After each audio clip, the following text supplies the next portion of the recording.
நம்ம இந்த வீடியோவில் பிரதமை திதியை பற்றி பார்க்க போகிறோம். பிரதமை திதிக்கு வந்து திதி சூன்யம் எதுன்றதை பற்றி பார்க்க போகிறோம். பிரதமை திதிக்கு துளாராசி மண்டலமும் மகர ராசி மண்டலமும் திதி சூன்யம் ஆகுது. பிரதமை திதியில் ஒருத்தர் பிறந்திருக்காருன்னா அவருக்கு வந்து தொழில் அமைந்தால் கலத்திரம் அமையாது, கலத்திரம் அமைந்தால் தொழில் அமையாது.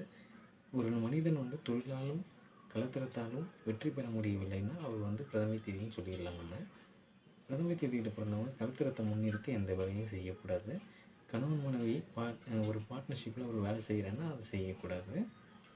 மனைவி பேரில் வந்து தொழிலை ஆரம்பிச்சுட்டு கணவன் போய் அதை பார்த்துக்கிறதுனா கூடாது. அது வந்து சுக்கிரன் வந்து ராங்காக வேலை செஞ்சு அவரை வந்து சிக்கலில் மாட்டி விட்டுருவார்.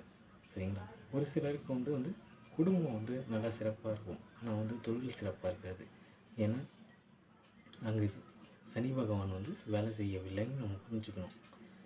எந்த ஒரு ஜாதகமாக இருந்தாலும் காலபுருஷ தத்துவப்படி தொழிலை நிர்ணயிக்கிறது வந்து சனி பகவான் தான்.